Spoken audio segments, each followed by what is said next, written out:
올해 여러분 보시다시피 올해 표어가 본의 신의의 기쁨되는 교회입니다. 오늘 본문의 말씀이죠. 이 말씀으로 제가 첫 주 설교를 준비했는데 참 세월이 너무 빠른 것 같아요. 빠르다고 하는 얘기는 옛날이나 지금이나 시간이 흐르면 똑같이 1초의 간격, 또 1분의 간격, 10분, 1시간 간격이 똑같아요. 하루 24시간. 그런데 우리가 그만큼 빠르다고 느끼는 거죠. 사람들이 그만큼 바쁘게 살아갑니다. 여러분, 지금 우리 학생들은 기억이 안 나겠지만 지금 20년 전에 2000년, 1999년을 지나고 2000년이 될 때에 그때에 얼마나 아주 이젠 사람들이 그 환호하고 내지는 또한 걱정하고 아주 혼란함 속에 휩싸였습니다. 서울의 광화문 내거리에는 수많은 인파들이 모여들어서 많은 불빛을 온 밤하늘에 이젠 밝히면서 새천년을 맞이했어요. 2000년대를 맞이해 2000년 뉴 밀레니엄, 한 천년이 지나가고 또 한 천년이 밝아오는 이 광화문에서뿐만 아니라 세계 곳곳에서는 어둠을 몰아내기라도 하는 듯이 수많은 불꽃들을 쏟아놓으면서 새롭게 시작되는 한밤중을 밝혔습니다. 또 한편으로는 이 컴퓨터가 거의 모든 것을 움직이는 세상이 되었기 때문에 Y2K, 이 Y2K 문제로 인해서 불안감과 함께 시작되어 가지고 우리 앞에 새천년이라는 전혀 새로운 장이 열렸던 때가 엊그제 같은데 벌써 20년이 흘렀습니다. 자, 매년 신년 벽두가 되면 누구나 다 이 한 해만큼은 정말 잘 살아보겠다라는 마음으로 결심을 갖고 또 복을 많이 받았으면 좋겠다라는 소원을 갖게 됩니다. 저와 여러분도 이젠 마찬가지 인지상정이죠. 그러면 과연 어떻게 하면 좋을까? 복은 인간의 노력으로 얻어지는 게 아니고 사람을 통해서 주어지는 것이 아니라, 다시 말해서 복은 권력가도 돈 많으니도 누구도 줄 수 없는 게 복입니다. 내가 돈이 예를 들어서 있어서 누군가를 좀 도와주고 싶어서 그 돈을 그냥 도와줬다, 그러면 그게 복은 아닙니다. 자, 여러분, 불확실한 미래를 미리 알고 싶어서 점을 쳐보기도 하죠. 사람들은 토정 비계를 보기도 하고요, 점술집을 들락거립니다. 요즘 젊은이들도요 점을 많이 치는데 특별히 크리스찬들도요 장난삼아 재미삼아, 절대로 장난삼아 재미삼아 본 것이 그게 사로잡히게 돼요. 거기는 근처도 가지 말아야 돼요. 요즘은 여러분 그게 무속이 아닌 것이냐, 심리적으로 이래 가지고 이제 타로, 이 사주 카페 이런데 수많은 젊은이들이 10대, 20대, 30대가 몰려들어요. 이게 유혹입니다.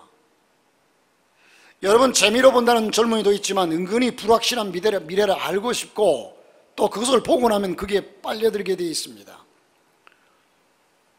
그렇다고 해서 여러분 점을 치면 점을 치는 대로 됩니까? 안 돼요. 오히려 마음만 산란해집니다.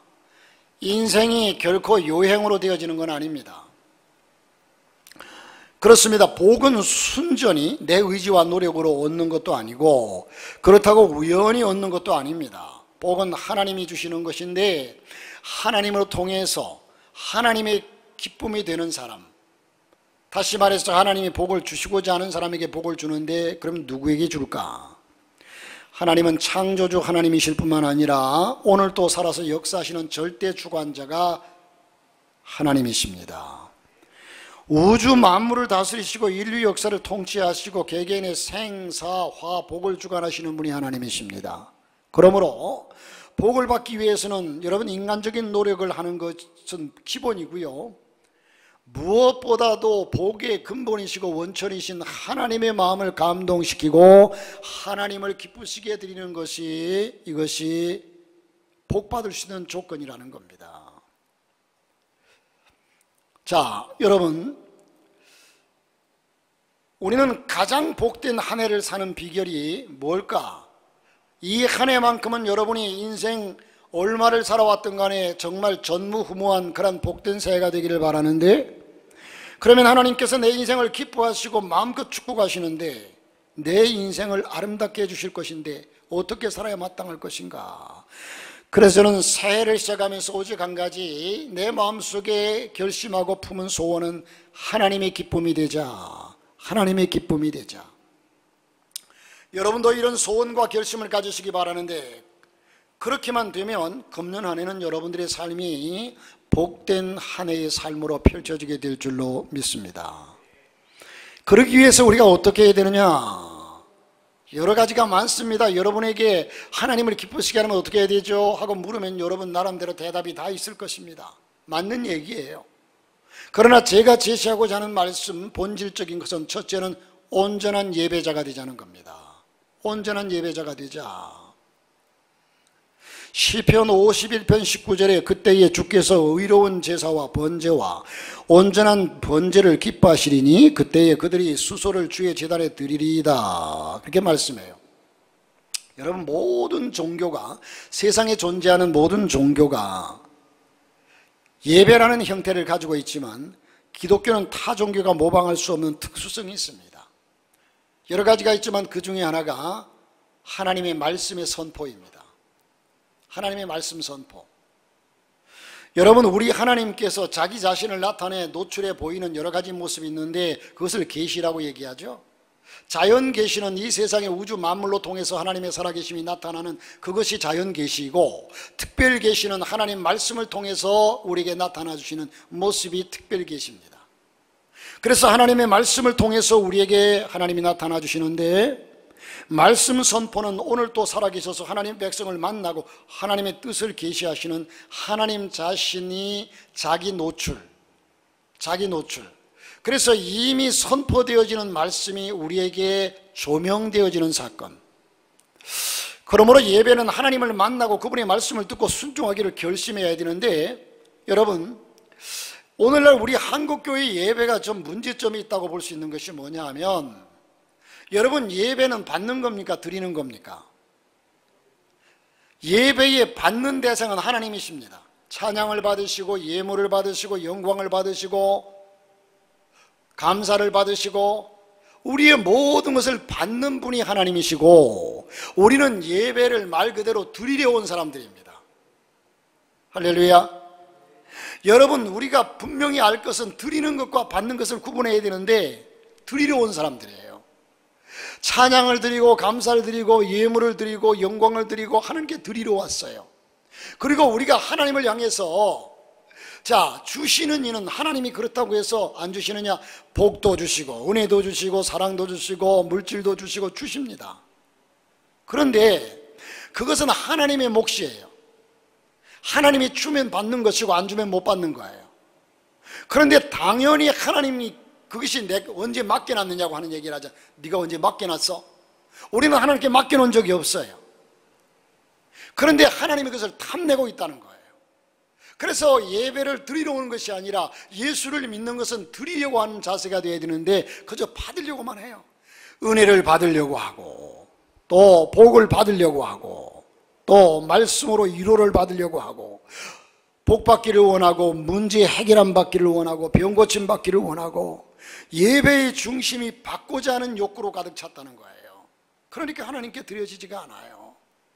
이 하나님께 받고자 하는 것은 하나님 마음이 감동되면 우리에게 주실 것이지 우리가 그것을 달랄 수 있는 자격이 없어요. 달랄 수 있는 자격이, 글쎄요, 한편으로 보면 우리가 하나님의 자녀가 되었으니까 달라고 할 수 있죠. 그러면 자식이 부모에게 그 필요를 따라서 달라고 할 수는 있지만, 그러나 무작정 아빠에게 아빠 나 오늘 돈 10만 원만 줘. 왜? 그냥 쓰려고. 없어. 10만 원 줄 수 있는 능력이 있지만 안 줍니다. 아빠라고 해서 무조건 주지는 않잖아요. 우리의 신앙의 자세가 받고자 하는 욕구로가 아니라 하나님께 드리고자 하는, 신앙생활 하는 사람을 가만 볼 때도요, 목회자가 볼 때 그렇게 평가되는 사람들이 많아요. 어떤 사람은 그저 드리려고만 해요. 남에게 나눠주려고만 하고요. 가능하다면 드리려고 하고 나누려고 하고. 그런데 어떤 사람은 그냥 받으려고만 해요. 자세가 너무 틀려요. 그러다 보니까 나 중심적인 예배가 돼요. 신앙도 나 중심적인 신앙이 돼버려요. 내 마음에 안 맞으면 그냥 떠나는 거예요. 내 마음에 안 맞으면 그냥 이러고 저러고 마음대로 해버리는 거예요. 그래서 내 마음에 안 들면 시험에 들고 그 주체가 내가 되어서는 안 된다는 겁니다. 물론 예배를 통해서 하나님께서는 당신의 백성들에게 축복해 주시기를 원하고 은혜 주기를 원하십니다. 그러나 하나님은 거저 그냥 언제나 전제 조건이 있어요. 그래서 성경에 뭐라고 했어요? 하나님이 복 주시는 전제 조건이 그리하면, 잠언서에 보면 그리하면 언제나 하나님 말씀을 통해서 우리에게 쭉 제시하시고 그 제시하신 말씀을 전제로 그리하면. 자, 여러분, 하나님이 기뻐하시는 거룩한 산제사로 드리는 것, 이것이 기독교 예배의 중심이고 앞서 언급한 대로 하나님이 이미 전부를 우리에게 내어주신 은혜와 구속사건 앞에 감격해서 자신의 전부를 드리는 것이 기독교 예배의 중심을 이루는 겁니다. 그러므로 예배자들은 받으리는 자신의 욕망을 앞세워서 예배에 참석할 것이 아니라 은혜와 구속의 은총, 이미 우리는 하나님께 받은 바가 너무 커요. 독생자 예수 그리스도, 그분을 받았어요. 그분을 통해서 우리는 생명을 받았어요. 구원을 받았어요. 이미 어마어마한 것을 받았음에도 불구하고 늘 달라고 안 주면 짜증내고 불평하고. 자, 여러분, 우리는 이미 받은 바에 대해서 감사함으로 이제 드리려는 신앙이 성숙한 신앙입니다. 그래서 예배를 철저히 우리가 구별해서 드릴 수 있는 신앙. 여러분, 가난과 역경을 딛고 일어선 제임스 가필드라고 하는 사람이 있습니다. 제임스 가필드 하면 여러분이 아는 분은 누구 하고 알겠죠. 젊은 시절 남의 집 헛간에서 잠을 자면서 머슴살이를 했던 아주 가난한 젊은이였습니다. 그가 결국 그 젊음을, 그 가난을 딛고 일어서서 미국의 20대 대통령이 제임스 가필드입니다. 그가 취임했습니다. 대통령으로 취임한 후에 첫 주간이 되었습니다. 취임한 이후 첫 주일날 그 강요 중에 한 사람이 주일 아침 10시에 강요 회의가 개입되어 있다고 보고를 합니다. 그러자 이 제임스 가필드 대통령은요, 주일 아침에 선약이 되어 있어서 그 회의에 참석할 수 없다고 딱 잘라서 말했습니다. 강요는 국가의 비상사태라고 할 수 있는 위기에 대한 아주 중요한 회의임을 강조하면서 대통령의 선약이 취소되거나 변경되어야 한다고 만류했습니다. 그러나 이 대통령 가필드는요, 그 선약은 결코 변경될 수 없다고 또 딱 잘라서 얘기했어요. 참 이 강요는 무슨 선약이 얼마나 중요한 것이 있는지 모르지만 대통령이 되어서 국가의 이 중요한 이젠 중대사를 회의해야 되는데 대통령이 빠지면 어떻게 하느냐, 답답했습니다.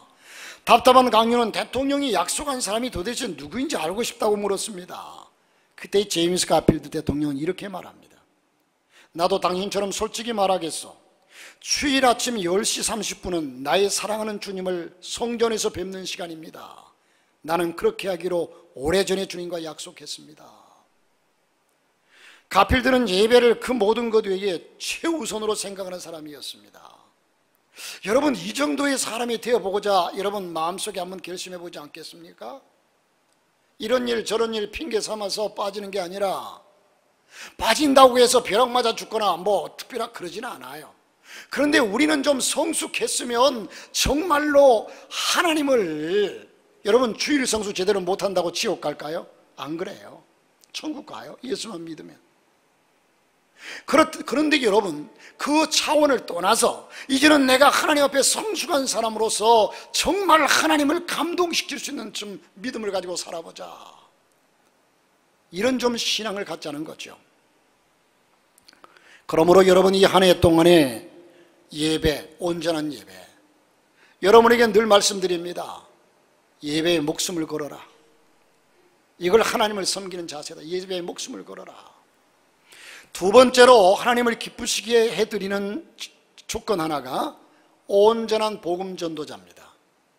하나님은 우리가 다른 사람들에게 복음을 전해서 구원받는 영혼이 생겨나는 것을 그렇게 기뻐하십니다. 누가복음 15장 7절에 내가 너희에게 이르노니 이와 같이 죄인 한 사람이 회개하면 하늘에서는 회개할 것 없는 의인 99으로 말미암아 기뻐하는 것보다 더하리라.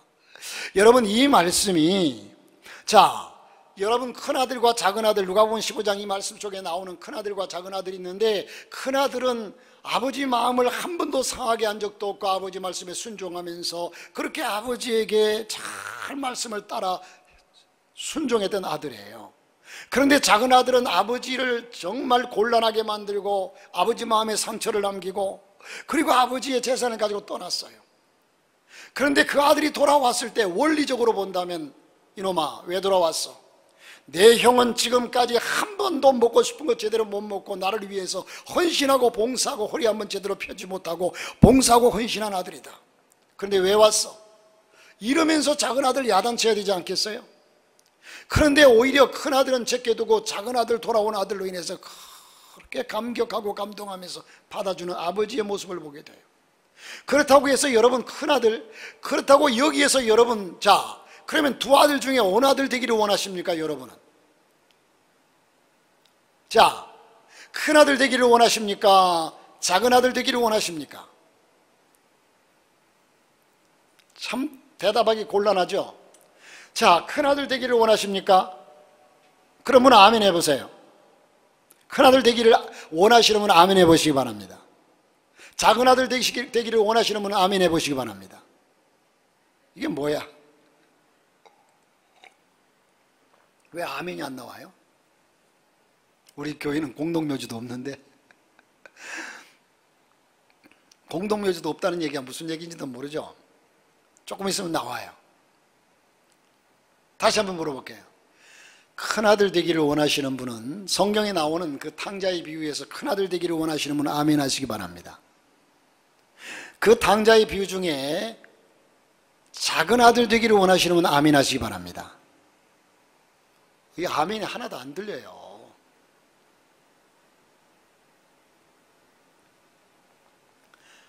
여러분, 작은 아들로 인해서 기뻐했지만 우리는 모두가 다 큰아들 되기를 원해야 합니다.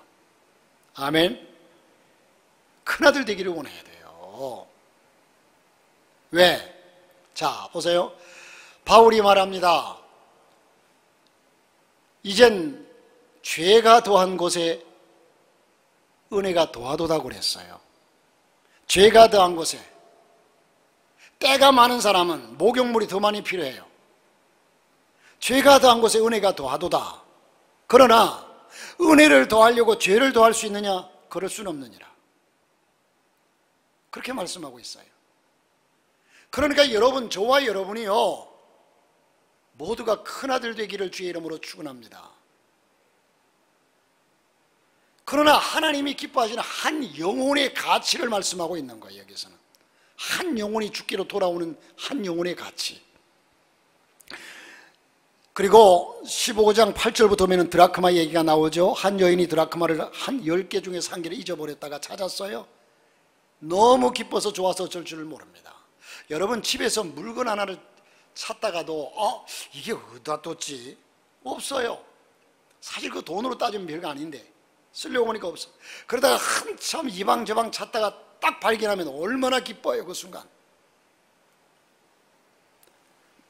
사랑하는 성도 여러분, 복음을 전하고 저들을 구원시키는 것은 하나님의 기쁨입니다. 자, 어느 목사님이 저 시골 어느 교회에 초청을 받아서 설교를 가셨어요. 이젠 교인이 한 40명쯤 되는데 그 40명이 거의가 다 노인들이고 나이 많으신 어르신들이래요. 그날 목사님의 설교 주제가 전도입니다. 전도하셔야 됩니다. 전도예요. 그래서 예배 시간 내내 강조점이 영혼 구원하십시다, 전도하십시다. 그래서 교회를 부흥시킵시다. 그런데 그렇게 강조하는데도 그냥 속으로라도 아멘이란 말이 한마디쯤은 나올 줄 알았는데 아무도 아멘하는 사람이 없어요. 예배 시간이 아주 냉랭하고 아주 차갑습니다. 집회가 끝난 후에 이 목사님은 담임 목사님에게 어떻게 설교에 반응이 전혀 없느냐고 이렇게 물었대요. 그러자 담임 목사님이 한숨을 푹 내쉬면서 이렇게 말하더래요. 그럴 수밖에요. 우리 교회 교인들은 전도를 하지 않습니다. 어쩌다가 혹 새신자가 오더라도 눈치 줘서 그를 쫓아낸답니다. 놀랄 일이죠. 목사님이 물었습니다. 아니 목사님, 왜 그러는지 이유가 있을 거잖아요. 그러자 담임 목사님이 한숨을 쉬면서 또한 하시는 말씀이, 목사님, 사실 우리 교회 뒷뜰에 이 우리 교회 부지에 교회 묘지가, 공동 묘지가 있는데, 이제 이 교회 역사에 따라 많은 분들이 돌아가셔서 뒤에 다 묻혔는데 이젠 묻힐 곳이 한 30개밖에 남지 않았습니다. 그렇기 때문에 교인들은 다른 사람들이 오는 것을 결코 좋아하지 않습니다. 교인들이 40명인데 30개밖에 안 남았으니까 40명도 서로 경쟁 속에 있는데 딴 사람이 더 오면 어떡하라고요? 자, 누가 지어낸 얘기인지는 모르겠지만 설마 여러분 그럴 수 있겠지만 이런 부류의 의미적인 교회가 있다는 겁니다. 사랑하는 성도 여러분, 우리의 신앙이 자기중심적인 사람은 결코 전도하지 않아요. 다른 사람 오는 것도. 그래서 어느 교회들은요, 아유 더 전도할 생각하지 말고 우리끼리 그냥 잘 믿고 우리끼리 잘 먹고 우리끼리 잘 사귀고 우리끼리 잘하면 되지 않느냐고. 이건 여러분 생명력이 없는 거예요. 생명이라는 것은 언제나 자라게 돼 있어요. 생명력이 없으니까 있는 그대로 있는 거예요. 생명이 꿈틀거리면 자라나거나 아름답게 꽃을 피우거나 열매를 맺거나 뭔가 역사가 나타나요. 생명이 없으면 있는 그대로 어제도 오늘도 내일도 내년도 그대로 전도해야 합니다. 열매는 하나님의 몫입니다. 자, 여러분, 이젠 영국에서 파송되었던 어떤 선교사가 20년이 넘게 네팔이라는 나라에서 복음을 전했어요. 그런데 열매가 없어요. 20년이나 지났는데, 그래서 그 선교본부에서 이분은 능력이 없다 하고 다른 사람을 교체했습니다. 당신은 들어오시오. 다른 사람을 다시 파송했어요. 이 사람이 가서 열심히 전도하고 그곳에서 전했는데 이 사람은 간지 2달이 되어가지고 선교보고가 들어옵니다. 이번에 3사람이 왔는데 예수 믿기로 작정하고 또 세례도 베풀었습니다. 이렇게 선교보고가 들어와요. 2달이 되었는데 3사람, 4사람, 5사람 막 예수 믿는 사람이 늘어난다고 보고가 오니까 기가 막히죠. 그래서 본부에서 이 앞전 사람은 20년 동안 뭐 했길래 20년 동안 있었는데 한 명도 전도 못하고 당신은 간지 2달 만에 이렇게 많은 사람들이 예수 믿겠다고 돌아오느냐고 했더니 이 선교사님이 하는 얘기가, 이것은 내가 잘해서가 아니라 20년 동안 제 전임자가 뿌려놓은 씨앗을 이제 꽃 피워서 제가 열매를 거두고 있는 중입니다. 그렇게 얘기하더래요. 그게 맞는 얘기예요. 사랑하는 성도 여러분, 3000년 된 미랄이 싹이 텄다는 얘기를 들어본 적이 있잖아요. 생명이라는 것은요, 생명은 3000년이 되어도, 미랄이, 여러분 보세요. 미랄과 벽시, 보리 이런 곡식 종자는 이게 바짝 말라 있어야 생명이 보존돼요. 어중간하게 마르지 않으면 썩어버려요. 바짝 말라 있어야 돼요. 이 바짝 말라 있던 것이 물을 만나면 싹을 트고 생명력을 발휘해요. 수분을 만나면. 그렇죠? 여러분이 이젠 때를 따라서 예수 믿지 않는 사람에게 복음을 전해요. 예수 믿으시오. 천국이 있습니다. 지옥 가면 안 됩니다. 복음을 전해요. 그러면 그 말씀들이 그 사람들의 속에 잠겨져 있어요. 내재에 들어가요. 의식 속에 있어요. 그러다가 그 생명의 말씀이 있는데 그 생명의 말씀이 내 인생 속 어느 순간에 하나님의 은혜라고 하는 그 은혜의 생수를 만나면 거기서 역사가 나타납니다. 거기에서 생명력이 발해요. 그러니까 우리는 생명의 씨를 뿌려야 된다는 거예요. 그 씨가 언제 하나님의 은혜의 생수를 만나서 싹이 날지 모르지만 생명은 죽일 수가 없어요. 그래서 하나님 말씀은 생명입니다. 생명이기 때문에 뿌려놓으면 그것이 언젠가는 싹이 난다는 거예요. 자, 여러분 이 사실을 보면서 다니엘서 12장 3절 말씀을 보니까 지혜 있는 자는 궁창의 빛과 같이 빛날 것이요 많은 사람을 옳은 대로 돌아오게 한 자는 별과 같이 영원토록 비치리라.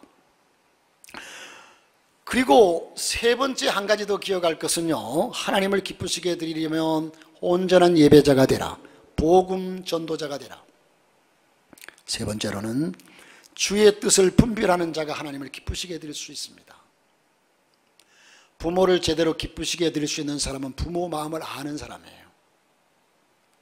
일방적이 아니라 부모의 마음을 헤아리는 사람이에요. 하나님을 기쁘시게 하는 사람은 하나님의 마음을 알아 그 뜻을 헤아리고 분별할 줄 알아야 한다는 거죠. 여러분, 세상의 진정한 가치를 분별할 수 있어야 되는데 1945년 여러분 이스라엘이 독립이 몇 년도인가 아세요? 몇 년도예요? 이스라엘이 몇 년도에 독립했어요? 우리나라는 몇 년도에 독립했죠?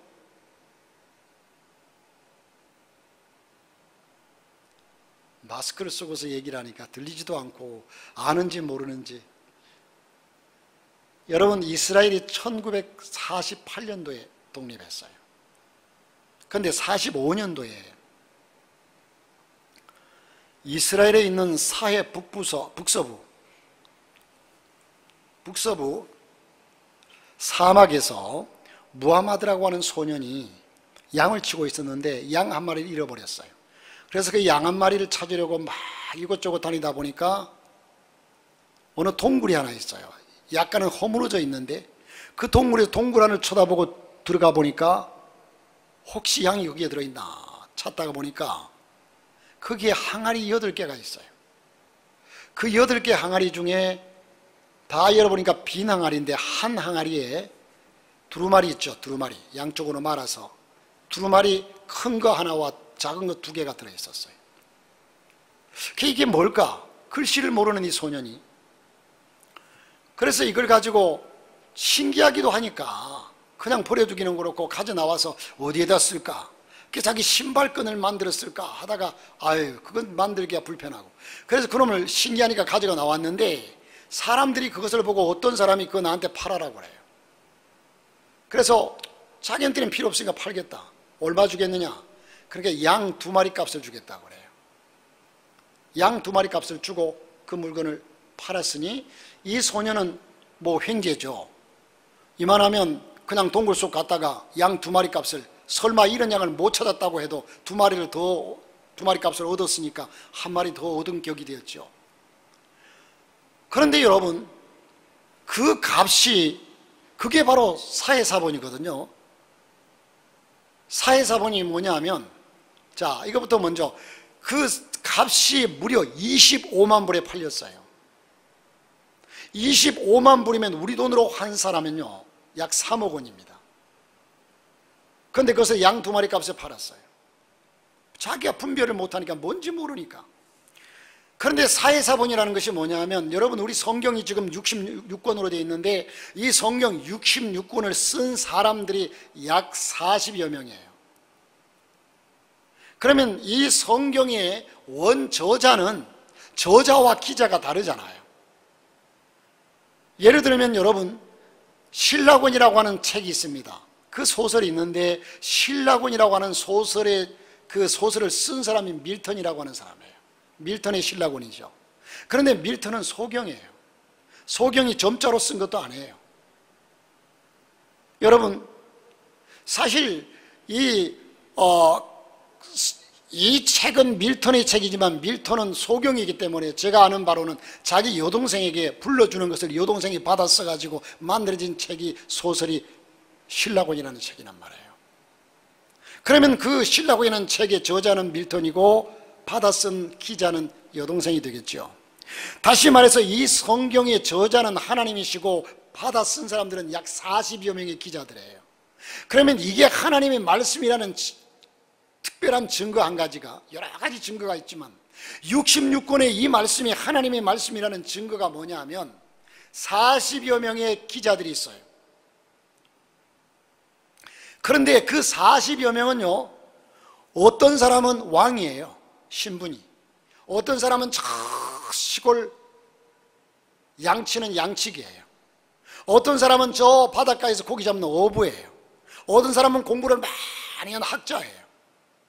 각가지 세상에 각가지 지위나 체계나 그 모든 것이 너무너무 차이가 많이 나고 달라요. 그리고 나이도 어떤 이는 1000년 뒤에 쓴 사람이 있고 1000년 전에 쓴 사람이 있고 이 책을 쓴 시대가 그렇게 많은 차이가 나요. 또 그 사람들이 한 번이라도 모여본 적이 없어요. 만나본 적이 없어요. 각각 시대가 어마어마한 차이가 나고 그들의 계급과 학식과 지식의 차이가 어마어마하게 나는데 이것들이 각 처에서 다 1000년 전에 발견되고, 그래서 이 성경을 쓰게 어디에다 썼느냐? 과거에는 인쇄수일이 없었잖아. 종이도 없었고.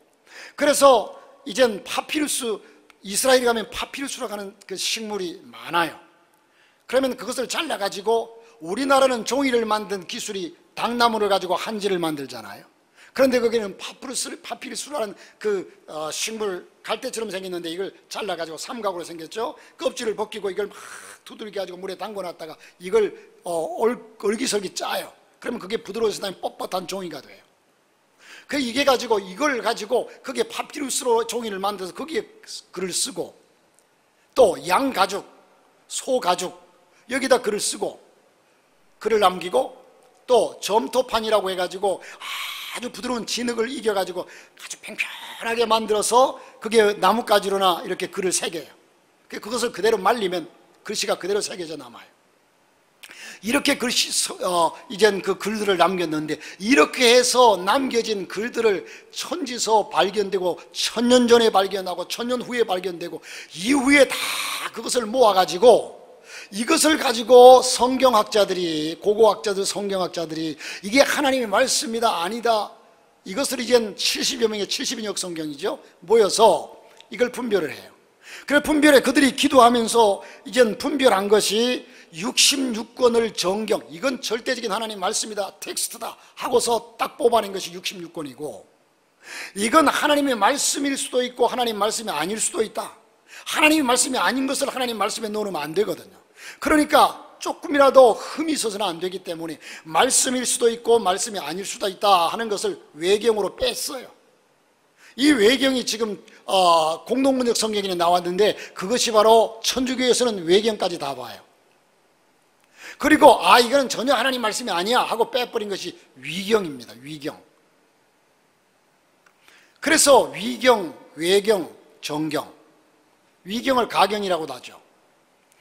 자, 어쨌든 여러분, 우리는 66권 절대적인 하나님 말씀, 거기에서 이 말씀들이 모아진 말씀의 최고로 중요한 그 자료가 사회사본이에요. 이 사회사본이, 그래서 지금은 그것이 돈의 가치가 얼마만큼 되는지도 모르고 어마어마한 데다가 사지도 못하고 팔지도 못하는 그런 거예요. 그런데 그것을 발견한 아이는 양 2마리 값에 그냥 팔았다는 거죠. 우리는 분별해야 한다는 사실입니다. 진정한 가치가 있는 것은 진정한 가치. 그래서 여기에서 더 나가본다면 예수 그리스도의 가치가 얼마나 가치가 있는가를 여러분이 분별할 수 있어야 된다는 거예요. 자, 로마서 12장 2절 말씀에 너희는 이 세대를 본받지 말고 오직 마음을 새롭게 함으로 변화를 받아 하나님의 선하시고 기뻐하시고 온전하신 뜻이 무엇인지 분별하도록 하라. 우리가 부모의 마음을 모르고서 부모를 기쁘게 할 수 없다고 했습니다. 여러분, 구름이 하늘에 많죠. 그런데 이 구름은요, 그 높이에 따라서 크게 3가지로 나눈다고 그래요. 저도 이 설교를 준비하면서 새롭게 이 자료를 찾아봤는데, 가장 낮은 구름은 층운이라고 한다고 합니다. 그냥 가장 낮게 쫙 안개처럼 퍼져 있는 공기층이 한꺼번에 올라가면서 안개처럼 낮고 넓게 만들어진 이 층을 이젠 층운이라고 한다고 그래요. 그 다음 높이의 구름을 저군이라고 한다고 하는데, 우리가 하늘에 보면 뭉게구름이 있죠. 이걸 저군이라고 한다고 그래요. 가장 높은 곳에 있는 구름을 권운이라고 한다고 하는데, 그런데 권운은 뭐냐 하면, 여러분 비행기를 타고 가다가 창문을 내다보면 양탄자처럼 깔린, 새틀처럼 깔린 그 부분이 있어요. 그것을 권운이라고 한다고 그래요. 우리의 생각과 길은 낮은 세상의 기류를 따라갈 것이 아니라 높은 하늘의 기류를 따라가야 합니다. 하나님이 이끄시는 곳을 향해서 하나님이 행하시는 속도를 따라가야 합니다. 그러면 우리의 삶도 새틀처럼 구름처럼 높은 곳을 마음껏 날게 됩니다. 여러분 이사야서 55장 9절에 이는 하늘이 땅보다 높음같이 내 길은 너희의 길보다 높으며 내 생각은 너희의 생각보다 높으니라. 여러분 누구든지 그 시대에 태어나면 그 시대의 아들이 됩니다. 무슨 말입니까? 그는 자기의 삶이 높여 있는 자리가 가지고 있는, 다시 말해서 내가 태어난 그 자리, 20세기 지금 이 시대에 태어난 여러분들은 이 시대의 사람들이기 때문에 예전에 19세기 이때의 일을 전혀 잘 기억하지 못하고 그 시대의 것을 받아들이려고 하지 않아요. 자, 여러분, 그래서 놓여있는 자리가 가지고 있는 사조와 생각과 사상, 습관 이런 것들로부터 독립해서 존재할 수가 없어요. 다시 말해서 지금 태어난 아이들은요, 요즘 태어난 아이들을 보면요, 이 스마트폰을 참 기가 막히게 잘 알아요. 한 번만 보면 지네들이 그냥 탁탁 넘기기도 하고요, 하나 맡겨놓으면 어쩌면 우리는 우리 시대, 우리는 지금 아마 글쎄요, 유치원 아이들보다 스마트폰을 못 만지는 어른들이 훨씬 많을 거래요. 죄송하지만 나보다도, 우리 장로님보다도 유치부 애들이 스마트폰 만지고 하는 건 더 잘할 거야 아마. 자, 왜? 이 시대에 태어났어요. 이 시대에 태어났어요. 이 시대의 습관, 사상, 이런 시대의 흐름과 일반적인 사고를 거스르며 살아가는 것은, 이 시대를 거슬려서 살아간다는 것은 대단한 희생을 요구하기 때문에 나름대로 시대를 거슬려 살아가는 일에 대해서 높은 가치를 부여하거나 이게 정말 진짜야 하고 그 가치를 부여하거나 인식하는 사람이 아니고서는 결코 자신의 이상만을 가지고 이런 고통을, 삶을 택할 수가 없어요. 그 시대의 흐름에 따라 그냥 휩싸여 가는 거죠.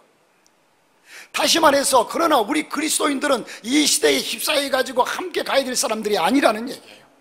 아니면은 그만한 희생과 각오를 우리는 부여해야만이 우리의 진정한 가치를 찾을 수 있다는 거예요. 여러분, 각성이란 말은요, 각성. 그 시대에 태어나서 그 시대의 흐름을 따라가던 사람이 성경의 진리를 새롭게 깨달음으로써 그 시대의 흐름을 따라 살아가기를 거부하고 그 시대에 유행하지 않는 신적인 가치를 추구하며 살아가기를 결심하는, 그것이 바로 각성이라는 겁니다. 하나님의 교회에 대한 평가는요, 그래서 하나님이 진정한 하나님이 기뻐하는 교회는 뭐냐? 그 교회 속에서 살아가는 그리스도인들의 만족과 불만족에 달린 것이 아니라는 거예요. 교인들이 이 교회는 정말 좋은 교회야, 우리 교회 좋은 교회야, 우리 교회 좋은 교회라고 해서 진정한 좋은 교회냐? 이 교회는 왜 이러는지 몰라, 아이고 구석기 시대 교회야, 아이고 깝깝하고 답답해, 그렇다고 해서 안 좋은 교회가 아니에요. 평가는 하나님만이 하신다는 거예요. 교인들이 만족하다고 해서 그것이 좋은 교회예요. 교인들이 불만족하다고 해서 그것이 나쁜 교회가 아니라는 거예요. 거기에 평가를 둬서는 안 돼요. 요즘 교회가 하나님 중심적으로 하나님이 얼마나 기뻐할까를 별로 생각지 않고 어떻게 하든 사람을 모으기 위해서 사람을 기쁘게 하는 그런 교회의 모습으로 흘러가는 것을 누구도 부인할 수가 없어요. 설교도 그저 교인들 듣기에 좋은 설교. 여러분, 요한계시록 3장 17절에 보면 라오디게아, 초대교회 7교회가 나오지만 라오디게아 교회가 나옵니다. 라오디게아 교회. 제가 그 터는 성지순례를 2번을 가서 그쪽 가봤지만 거기는 못 가봤어요. 이 빠무갈리라고 하는 그 온천이 나오는 이제 그 토끼에, 거기에서 저 맞은편에 보이는 이제 그 지역이 강감하게 맞은편에 있어요. 근데 거기는 못 가봤는데 가이드 설명을 들으니까 그 온천에서 뜨거운 물이 콸콸 솟아가지고 그쪽으로 흘러간대요. 그쪽으로 흘러가는데 이 뜨거운 물이 흘러가다 보면 거기 가면 미지근해진대요. 그래서 라오디게아 교회를 향해서 너희들이 차든지 덥든지 하라고 거기에 비유해서 예수님 말씀하셨다는 거죠. 차든지 덥든지 하라. 그런데 라오디게아 교회는 스스로 생각하기를 우리는 부자다. 그리고 스스로 자부했어요. 자부했지만은 그러나 그들이 문제가 없다고 생각한 것이 바로 문제였습니다. 교회가 늘 분별하고 각성해야 할 필요가 여기 있습니다. 사랑하는 성도 여러분, 2001년에 2021년에 한 해가 시작되었습니다. 이 한 해는 정말로 저와 여러분이 나를 보내시고 부르신 그분, 곧 우리 하나님 앞에 기쁨되는 성도, 이것이 곧 나를 위한, 나 자신을 위한 삶이고요, 이것이 복받는 삶이라는 겁니다. 하나님을 정말 하나님의 기쁨 되자, 하나님의 기쁨 되자.